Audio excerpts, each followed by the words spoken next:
할렐루야. 예. 이제 마가복음 이제 쭉 해서 이제 오늘이 그 55번째인데, 예. 여러분도 이제 오늘 그 본문을 잘 알고 있지 않습니까? 예. 닭 울기 전에 네가 나를 3번 부인하리라 하는 그 장면입니다. 사실은 이제 그 앞에서부터 계속 읽고 싶었는데 너무 많아서 그 뒷부분만 읽었습니다. 예루살렘 성에는 사실 닭이 못 살게 되어 있습니다. 닭을 키우면 안 됩니다. 그러면 어떻게 베드로는 닭 우는 소리를 들었을까요? 닭이 없습니다. 예루살렘. 잘 모릅니다. 저도 잘 모릅니다. 그런데 많은 사람들이 그 닭 우는 소리가 그 아침 새벽 첫 그 예배 그 새벽 기도 시간을 이제 알립니다. 성전에서. 신호를 나팔을 불든지 하겠죠. 그것을 이제 닭 우는 소리라고 관용적으로 표현하는 것으로 그렇게 생각합니다. 아무튼 이제 오늘 본문을 보면은 오늘 본문 바로 전에 예수님을 이제 대제사장들의 경비병들이 와서 무리가 와서 끌고 갑니다. 그렇죠? 그리고 이제 깜짝 놀라죠. 베드로가 그 옆에 있던 베드로가 칼을 빼어 들고 그 경비대장 말고의 길을 칩니다. 50절을 보면 제자들이 다 예수를 버리고 도망하니라 그렇게 되어 있고, 그 뒤에 보면 한 청년이 벗은 몸에 배에 헛이불을 두르고 가다가 체포당하려고 그러니까 어떻게 하죠? 그 헛이불을 버리고 벗은 몸으로 도망을 합니다. 약간 우리가 혼란스러운 생각을 경험을 하게 됩니다. 왜냐하면 지금 이 청년을 보아도 그렇고 사람들이 예수 도당들을 다 잡아가고 있습니다. 그런데 왜 베드로는 안 잡혔을까? 심지어는 이 베드로가 그 경비대 대장 말고의 귀를 쳐서 떨어뜨렸는데, 이게 굉장히 심각한 일 아니겠습니까? 칼을 들고 지금 설쳤는데 안 잡혀가고 체포되지 않습니다. 잠깐 이후의 상황을 한번 따라가 보도록 하겠습니다. 요한복음 18장 15절부터 18절인데 제가 한번 읽어보도록 하겠습니다. 시몬 베드로와 또 다른 제자 한 사람이 예수를 따르니 이 제자는 대제사장과 아는 사람이라 예수와 함께 대제사장의 집들에 들어가고 베드로는 문 밖에 서 있는지라 대제사장을 아는 그 다른 제자가 나가서 문 지키는 여자에게 말하여 베드로를 데리고 들어오니 문 지키는 여종이 베드로에게 말하되 너도 이 사람의 제자 중 하나가 아니냐 하니 그가 말하되 나는 아니라 하고, 그때가 추운 고로 종과 아랫사람들이 불을 피우고 서서 쬐니 베드로도 함께 서서 쬐더라. 베드로만 지금 멀찍이 도망을 안 갑니다. 다른 제자들은 지금 다 도망간 걸로 생각이 되는데 베드로가 예수님을 따라갑니다. 끝까지. 그리고 또 한 사람이 있었습니다. 이름이 안 나옵니다. 누굴까요? 예? 힌트는 저 안에 있습니다. 제일 위에 있습니다, 힌트는. 우리도 모릅니다. 잘 모르는데 대부분의 사람들이 요한일 거라고 생각을 합니다. 그래서 요한하고 베드로가 예수님의 길을 따라갑니다. 위험을 무릅쓰고. 근데 어떻게 된 건지 이제 요한이 대제사장하고 어떤 친분이 있는지 잘 모르겠습니다. 하여튼 그래서 친분으로 해갖고 야 우리 좀 넣어달라 해서 들어가서 예수님 재판받는 중에 밖에서 이제 불을 쬐면서 기다리고 있는 겁니다.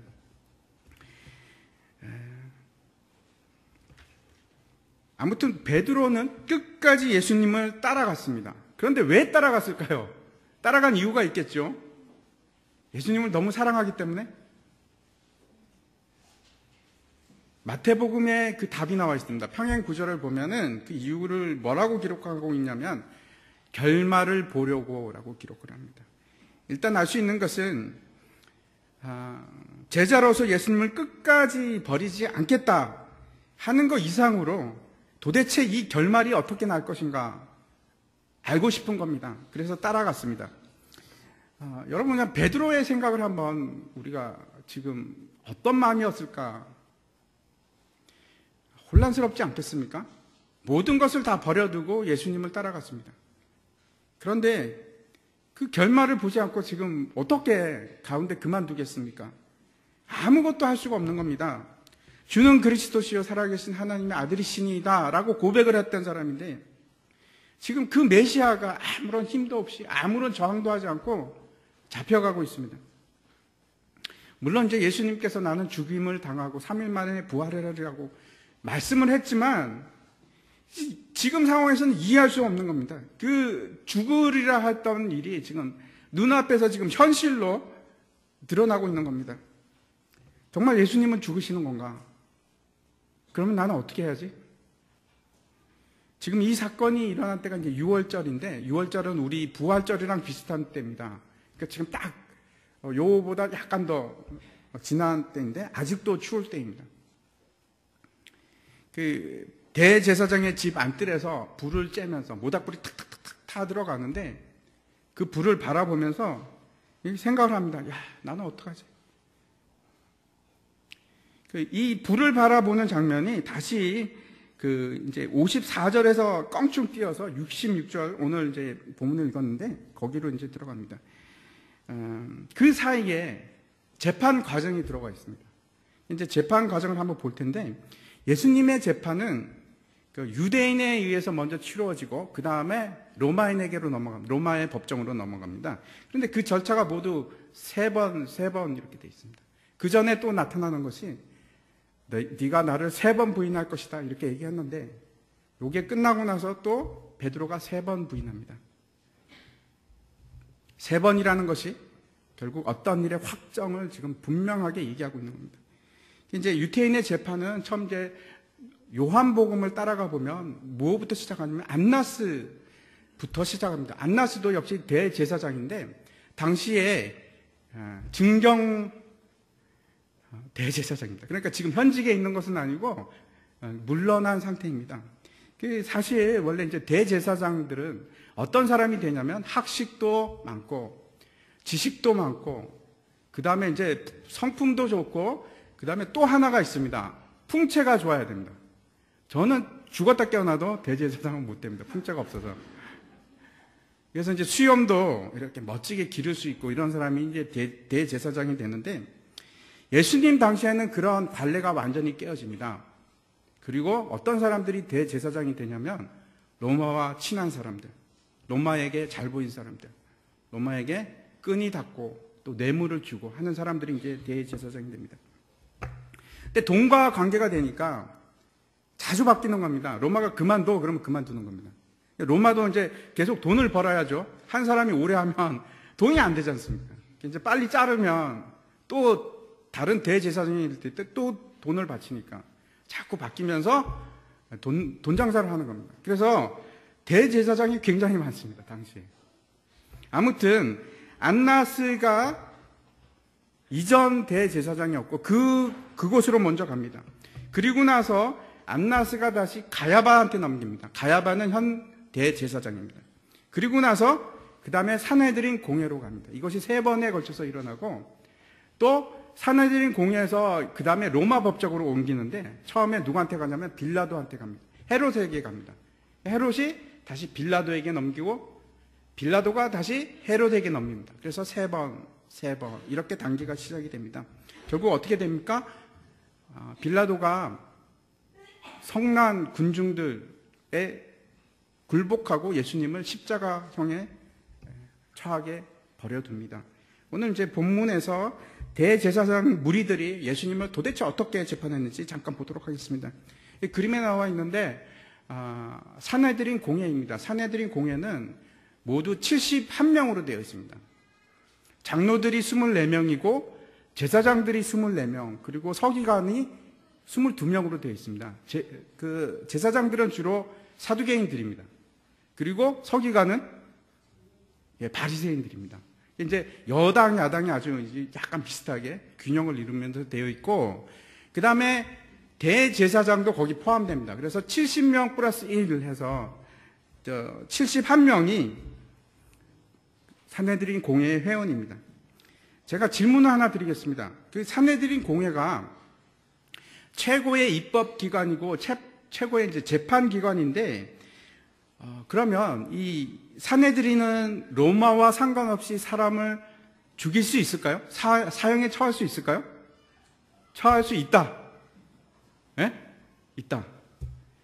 안 된다. 로마의 허락을 받아야 된다. 예, 훨씬 많으시네요. 아니요, 죽일 수 있습니다. 산헤드린 공회는 그 종교에 관계된 거는 사람을 사형을 시킬 수 있습니다. 그런데 왜 예수님을 사형을 안 시켰을까요? 산헤드린 공회에서 죽일 수 있는 제목은 유대 종교법에 위반될 때, 그럴 때 이제 죽일 수 있습니다. 가장 확실한 게 신성모독입니다. 그러면 이제 그 심각한 죄는 어떻게 하냐면은 꼭 증인이 2명이 필요합니다. 그래서 재판할 때 증인이 2명이 있어야 되고, 그리고 나서 사형 온도가 내려지면 아주 절벽 같은 높은 곳으로 올라갑니다. 그 죄인을 데리고 올라갑니다. 그리고 그 증인 중에 한 명이 절벽에서 밉니다. 그러면 떨어져 죽겠죠. 확인하러 갑니다. 그리고 두 번째 증인이 안 죽었으면 돌로 쳐 죽입니다. 그래도 안 죽으면 나머지 사람들이 다 돌을 들고 쳐 죽입니다. 그것이 그 사형을 하는 방법입니다. 여러분, 예수님의 제목이 무엇이었을까요? 네? 한번 우리가 재판을 한번 따라가 보겠습니다. 예수님을 재판하기 위해서 한밤중에 산헤드린 공회가 이제 소집이 됩니다. 이것이 여러분 첫 번째 불법입니다. 불법 집회입니다. 왜냐하면 산헤드린 공회는 항상 낮에 열게 되어 있습니다. 그런데 지금 쫓기듯이 지금 불법을 자행하는 겁니다. 첫 번째 제가 말씀드립니다. 산헤드린 공회는 불법입니다. 밤중에 열린 것이. 그리고 나서 이제 재판을 하게 되는데 어떻게 하냐면은 그 집이 어디서 지금 재판을 하고 있냐면 우리가 본문을 읽진 않았는데 가야바의 집입니다. 이것이 두 번째 불법입니다. 산헤드린 공회는 저기서 모여야 됩니다. 그런데 저기서 모이지 않고 가야바의 집에서 지금 불법 재판을 하는 것입니다. 이것이 두 번째 불법입니다. 그리고 이제 불법을 한 그 재판을 진행 중에 있는데 제가 아까 말씀드렸죠. 재판을 할 때 꼭 필요한 사람이 있습니다. 누굽니까? 증인이 몇 명? 2명이 필요합니다. 지금 오늘 본문을 보면은 제가 읽어보겠습니다. 이는 예수를 쳐서 거짓 증언하는 자가 많으나 그 증언이 서로 일치하지 못합니다. 어떤 사람이 일어나 예수를 쳐서 거짓 증언하여 이르되, 그리고 이제 쭉 나가는데 이거는 지금 물론 손을 썼겠죠. 대제사장이 지금 미리 지금 물밑 작업을 했을 겁니다. 그런데 시간이 모자랐는지 어떻게 된 건지 지금 증언이 말이 안 맞는 겁니다. 예수님이 우리가 알고 있는 대표적인 지금 죄라고 할 수 있는 것이 어떤 것들인가 하면 안식일에 일을 했다. 또 음식을 먹을 때 손을 안 씻었다. 그런 것들입니다. 그래서 이제 이런 것을 짜맞춰서 가짜 증언을 만들려고 하는데 계속 실패입니다. 입이 안 맞는 겁니다. 그때 아주 이제 중요한 증언이 나오는데 58절인데 한번 보여주시기 바랍니다. 제가 읽겠습니다. 우리가 그의 말을 들으니 손으로 지은 이 성전을 내가 헐고 손으로 짓지 아니한 다른 성전을 사흘 안에 지으리라 하더라 하되. 지금 증인이 나와서 이렇게 얘기를 했다는 겁니다. 여러분, 이것이 이게 사실이면 아주 큰 문제가 됩니다. 왜냐하면 성전 모욕죄입니다. 성전은 하나님께서 이스라엘에 단 하나밖에 주지 않은 거룩한 곳인데, 아니 그거를 헐다니, 그거를 파괴하다니 엄청난 대역죄가 되는 겁니다. 그런데 정말 예수님께서는 이 장면에서 뭐라고 여러분 그럴듯하지 않습니까? 근데 그렇지 않습니다. 한번 보겠습니다. 요한복음인데 요한복음 2장 19절부터 21절에 예수님께서 진짜 하신 말씀입니다. 제가 한번 읽겠습니다. 예수께서 대답하여 이르시되 너희가 이 성전을 헐라? 누구 보고 헐라고요? 너희가 헐면 뭐라고 합니까? 내가 사흘 동안에 일으키리라. 지금 예수님께서는 이 성전을 자기 몸된 예수님 자체가 성전임을 그렇게 지금 얘기하고 있는데 사람들이 오해하고 있습니다. 예수님의 육체를 성전이라고 지금 얘기하고 있습니다. 그런데 이 성전을 헐어봐라. 너희가 헌다고 할지라도 나는 어떻게? 3일 안에 다시 세우리라. 이게 맞는 겁니다. 근데 앞에 이제 거짓 증언을 하는 거죠. 예수님이 헌다고 했다. 이렇게 얘기를 하는 겁니다. 그런데 문제는 공회 앞에서 제대로 된 증인이 단 한 명도 안 나오는 것입니다. 그러면 어떻게 됩니까? 이 재판이 무효가 돼야 되는 겁니다. 이것이 세 번째 불법입니다. 다급해진 것은 가야바 대제사장입니다. 지금까지 이제 일이 착착 잘 진행되는 줄 알았는데 결정적으로 증인이 없는 겁니다. 아무리 지금 증인을 만들어내려고 증인이 하나도 일치하지 않는 겁니다. 이 상태에서는 사형 언도가 불가능합니다. 그래서 답답해서 예수님이 뭐라고 지금 이런 대답을 안 하고 가만히 잠잠히 계시니까 대답이라도 하면 어떻게라도 꼬투리라도 잡을 텐데, 그래서 이제 더 이상 이렇게 나갈 수 없어서 대제사장이 화가 나고 자리를 박차고 일어납니다. 그리고 이제 뭐라고 하냐면, 너는 왜 대답도 없냐? 이 사람들이 지금 증언을 하고 있는데 말 좀 해라. 답답해 죽겠다. 이런 말을 하는 겁니다. 그래도 예수님께서 침묵을 하고 가만히 계십니다. 그러자 대제사장이 지금 뭐라고 하는지 한번 보시기 바랍니다. 61절입니다. 침묵하고 아무 대답도 아니하시거늘 대제사장이 다시 물어 이르되 내가 찬송받을 이의 아들 그리스도냐? 찬송받을 이라는 것은 하나님을 얘기합니다. 네가 하나님의 아들 그리스도냐? 이렇게 얘기를 합니다. 그런데 사실 이 문장이 진짜는 미묘한 문장입니다. 왜냐하면 이게 의문문이 아닙니다. 대제사장 가야바가 뭐라고 했냐면 이렇게 얘기합니다. 평서문으로 얘기합니다. 내가 하나님의 아들 그리스도다. 이렇게 쓰여 있습니다. 책에서는. 그런데 이제 실제로는 그렇게 하지 않았겠죠. 이렇게 네가 하나님의 아들 그리스도다? 그러니까 약간 네가 하나님의 아들 그리스도다? 이렇게 지금 그런 무슨 말씀인지 아시겠죠? 그렇게 지금 얘기하는 겁니다.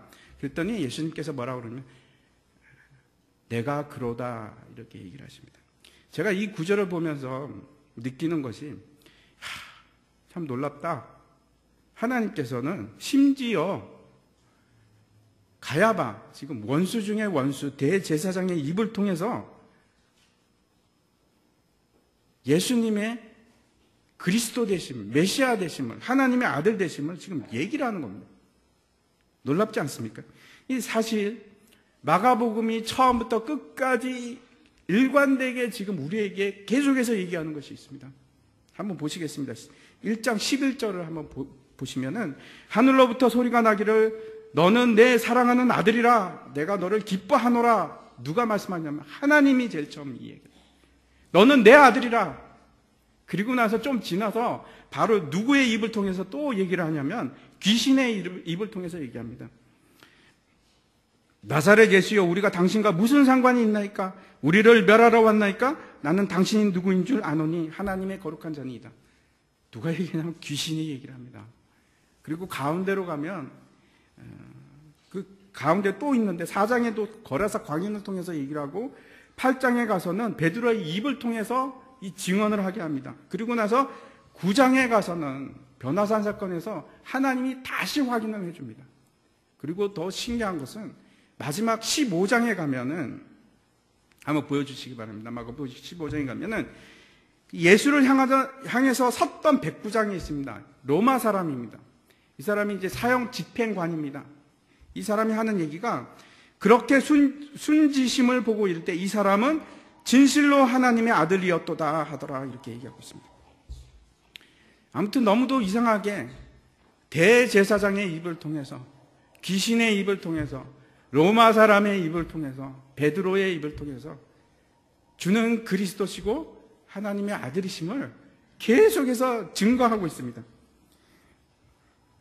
우리가 하나님의 아들하고 할 때 좀 뭔가 이상하지 않습니까? 제가 기억이 이제 어릴 때인데 친구가 저를 놀렸습니다. 제가 교회 다니는 거면서 야 예수가 하나님의 아들이라며 하나님의 어머니는 어디 있어? 그런 얘기 여러분도 혹시 들어보셨습니까? 놀린다고 한 건데 아들이라는 뜻이 어떤 뜻이냐면 첫 번째로 하나님으로부터 나왔다 하는 그 본질이 하나님으로부터 시작되었다는 것을 아들이라고 합니다. 그리고 또 다른 개념이 있는데 아들은 아버지와 하나라는 개념입니다. 그래서 아들입니다. 분명히 두 명이지만 본질에 있어서는 하나다. 그럴 때 뭐라고 얘기하냐면 히브리 사람들은 아들이라고 얘기합니다. 다시 말씀드려서 하나님의 아들 그리스도다라고 하는 의미는 그 정체성이 하나님 나라를 가져오는 메시아라고 한다면 반드시 자신은 하나님의 아들이라고 얘기할 수밖에 없는 것입니다. 즉 하나님과 하나님 나라의 늘 이루는 자, 이것이 그 히브리 사람들의 개념입니다. 그것이 하나님의 아들의 개념입니다. 아무튼 예수님께서 그렇다 하시고 나서 뭐라고 얘기하시냐면 인자가 권능자의 우편에 앉은 것과 하늘 구름을 타고 오시는 것을 너희가 보리라 이렇게 얘기합니다. 지난번에도 제가 한번 말씀을 드렸었는데 메시아가 오는 방법이 구약에 두 가지가 나옵니다. 스가랴 9장에 보면은 예수님 뭘 타고 오십니까? 스가랴 9장에서는 나귀를 타고 오십니다. 그리고 다니엘서를 보면은 다니엘서에서는 뭘 타고 오시냐면 구름을 타고 오십니다.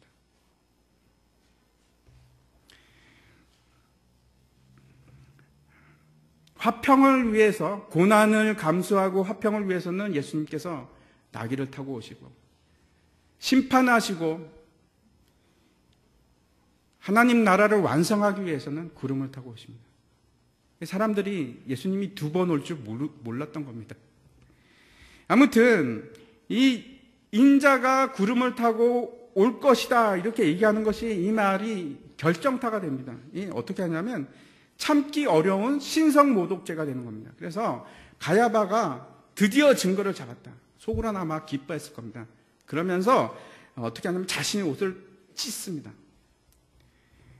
옷을 찢는다는 것이 슬픔을 표시하는 것이고 어떤 뜻이냐면 하나님을 모욕당했다 하는 뜻입니다. 그런데 지금 가야바의 의도는 이겁니다. 내가 서둘러서 옷을 찢어서 공회원들이 앉아있는데 이 사람들을 빨리 결판을 내게 해야겠다 하는 생각입니다.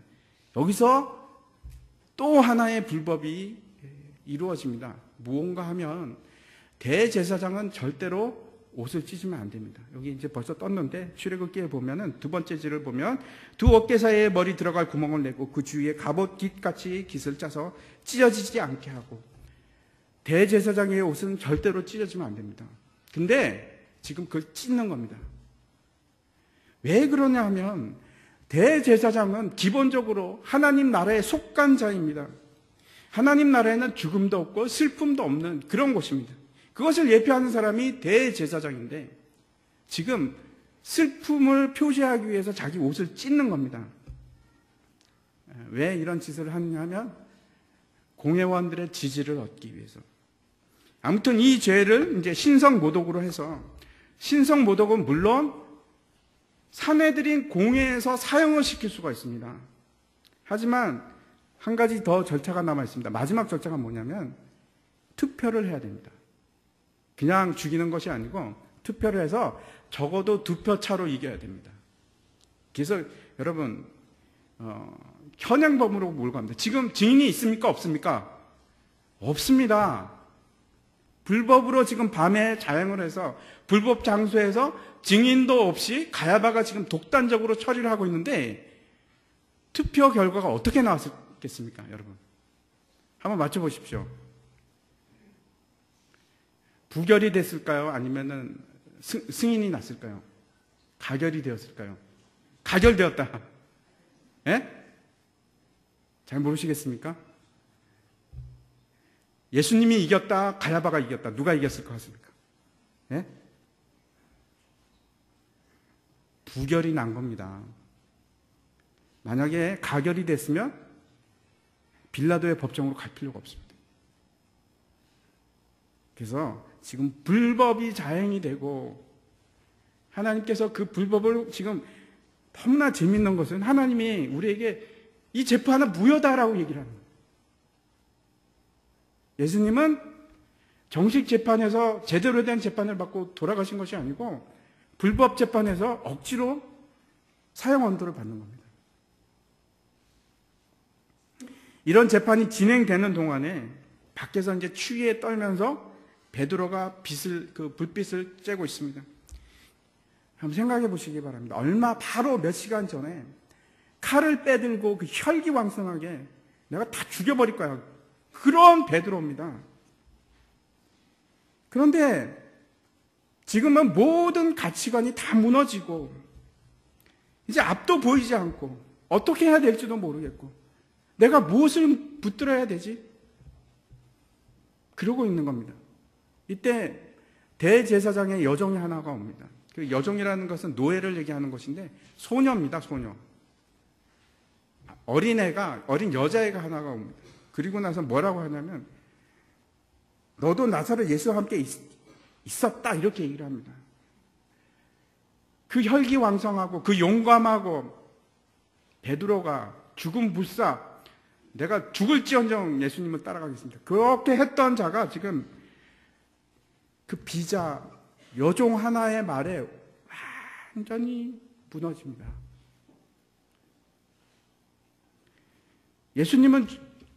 예수님에게 주는 그리스도요 살아계신 하나님의 아들이시니이다. 이 고백을 했던 자가 그 풍랑 가운데 뛰어들어서 예수님에게 걸어갔던 사람이 모든 사람은 다 버릴지언정 나는 주를 끝까지 따라가겠습니다. 부인하지 않겠습니다. 하던 사람이 너무나 허무하게 어린 여종 앞에서 완전히 굴복합니다.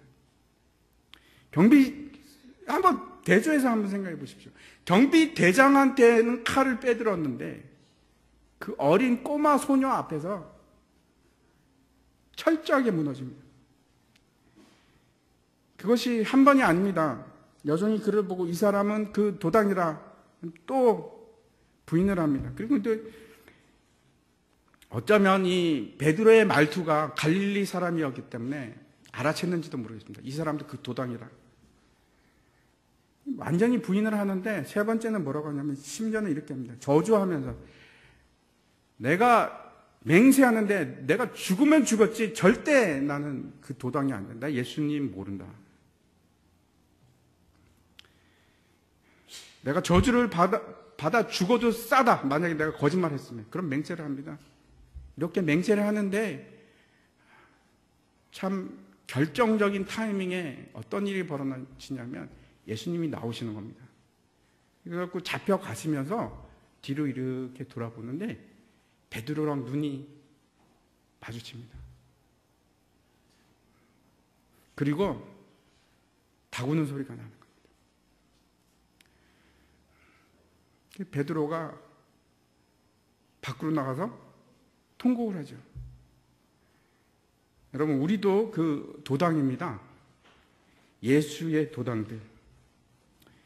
만약에 그 용감한 베드로가 그렇게 철저하게 무너졌는데 우리는 어떻습니까? 이 마가복음은 로마에 있는 사람들에게 쓰여진 책입니다. 그런데 그 당시에 로마를 지배했던 통치자가 누구냐면 네로 황제입니다. 잘 아시죠? 무시무시하게 사람들을, 기독교인들을 죽였던 사람입니다. 그 로마의 형제들이 이 마가복음을, 이 장면을 보면서 그 마음이 어떠했겠습니까? 제가 이란에서 경찰에 잡혔을 때 한 달 동안 신문을 다하는데 정말 힘들었던 곳이 있습니다. 뭐가 힘들었냐면 제가 신문을 받으면서 계속 거짓말을 합니다. 거짓말을 할 수밖에 없습니다. 왜냐하면 내가 참말을 말하면 이 고구마 줄기 캐듯이 그리스도인들이 다 잡혀가는 겁니다. 그러니까 제 선에서 끊어야 돼요. 저는 참말을 할 수가 없습니다. 내가 저 사람 그리스도인 맞지? 근데 맞습니다. 그러면 그 사람이 또 잡혀가고 그럼 그 사람이 또 불게 되고 고구마 줄기입니다. 그래서 저는 이제 그걸 멈춰야 됩니다. 제 선에서 멈춰야 되는데 너무나 힘든 게 제가 이제 계속 모른다, 아니다, 모른다 이렇게 계속 거짓말을 하는 겁니다. 묵비권이 가능할 거라고 생각하지 마시기 바랍니다. 묵비권은 혹시 신문, 죄인으로 신문 받으신 적 있으십니까? 묵비권을 행사하면 인정하는 거하고 똑같습니다. 그냥 이해하는 거하고 똑같기 때문에 묵비권을 행사할 수가 없습니다. 제가 할 수 있는 것은 이제 모른다고 계속 거짓말을 하는 것인데, 뭐가 너무나 힘드냐면, 거짓말을 하면 그 다음날 와갖고 증거를 들어댑니다. 너 거짓말했잖아. 이 사람 그리스도인 맞네. 그러면 제가 뭐가 되냐면 거짓말쟁이가 됩니다. 그게 여러분 아무것도 아닐 거라고 생각하지 마시고 제 정체성이 무너지는 겁니다. 제가 어떤 느낌을 당하냐면 나는 진짜 나쁜 놈이구나. 나 지금 계속 그 사람한테 뭐라고 하냐면 죄송합니다. 제가 거짓말했습니다. 그리고 또 거짓말을 또 해야 되는 겁니다.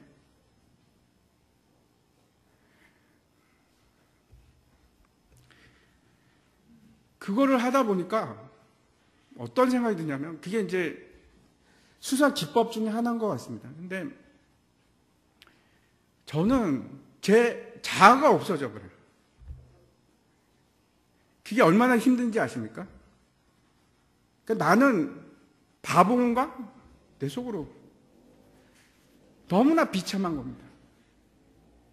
그 사람들이 너 거짓말쟁이, 이 거짓말쟁이 너. 그러면 내가 할 말이 없는 겁니다. 거짓말 했으니까 미안합니다.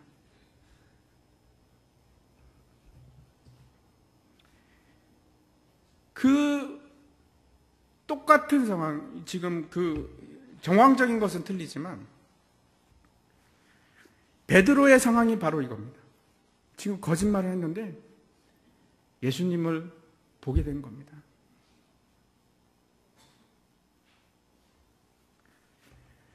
그 베드로가 밖으로 나가서 통곡을 하는데 저는 너무나 잘 이해를 할 수 있을 것 같습니다. 베드로 자신이 완전히 땅바닥이 아니고 저 끝까지 완전히 무너진 겁니다. 예수님 앞에서.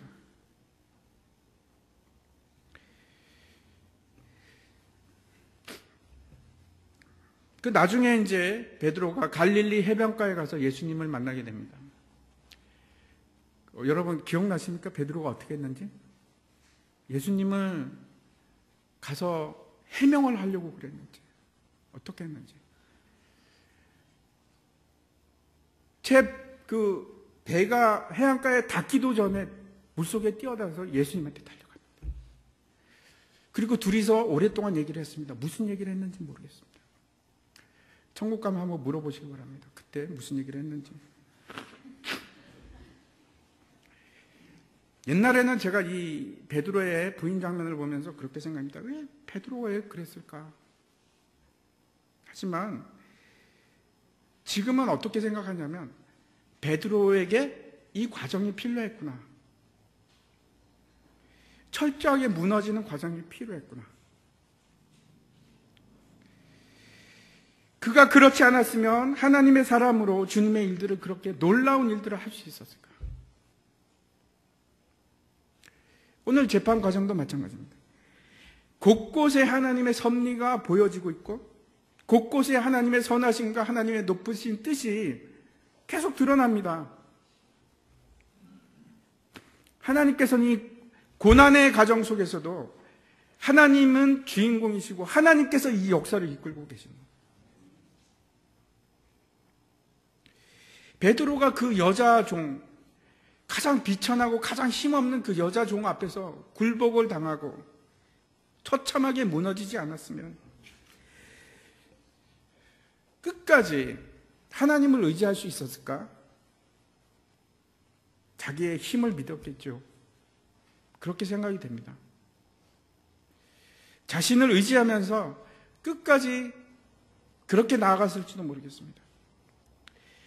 그 이후에 베드로는 전혀 딴 사람이 됩니다. 우리가 복음서에서 읽는 베드로의 모습과 사도행전에서 읽는 베드로의 모습은 너무나 다릅니다. 완전히 자신은 죽고 그 안에 예수 그리스도가 사는 그런 사람이 됩니다. 베드로가 부인하고 밑바닥 땅 끝까지 무너지는 그 처참한 상황을 여러분 지금까지 어떻게 생각했는지 모르겠습니다. 내 자아가 살아서, 내가 살아서는 여러분 아무것도 이룰 것이 없습니다.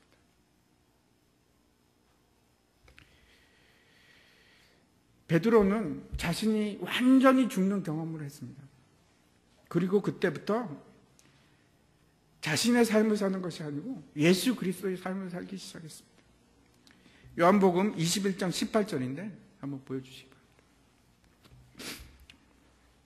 내가 진실로 진실로 너에게 이르노니 내가 젊어서는 스스로 띠띠고 원하는 곳으로 다녔거니와 늙어서는 내 팔을 벌리리니 남이 내게 띠띠우고 원하지 아니하는 곳으로 데려가리라. 이제는 요한복음 21장 이후로는 베드로는 자기 스스로 움직이지 않습니다. 하나님께서 움직이십니다.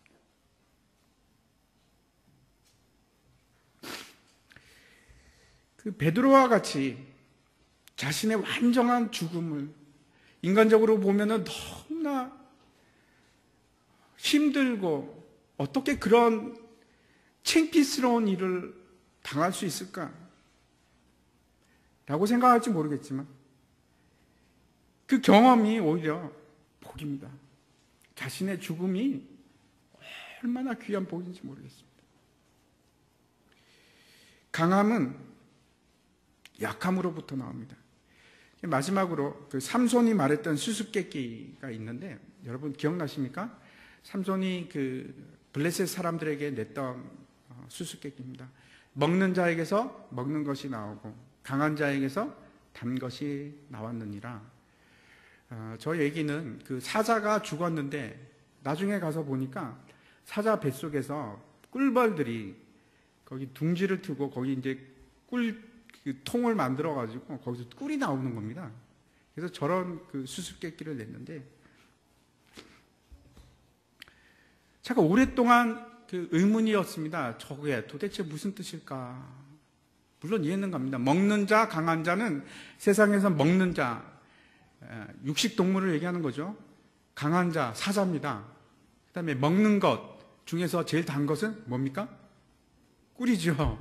맞힐 아주 쉬운 문제입니다. 근데 그 블레셋 사람들이 못 맞췄었는데 제가 말씀드린 것은 그 의미를 얘기하는 것이 아니고 진짜 의미가 무엇일까? 사자가 죽어서 꿀을 만듭니다. 사자는 죽지 않으면 저런 일이 놀라운 기이한 일이 생길 수가 없습니다. 강함이 죽어야지 영광이 나옵니다. 우리가 죽지 않고는 하나님의 영광을 우리가 담아낼 수 있는 사람이 없습니다. 우리가 그 영광을 우리 그릇에 담을 수가 없습니다. 내가 죽지 않으면 아무것도 이룰 수가 없습니다. 그거는 목사들이나 선교사들만 그렇게 해야 되는 것이 아니에요. 우리 모두가 해야 되는 겁니다. 같이 기도하겠습니다.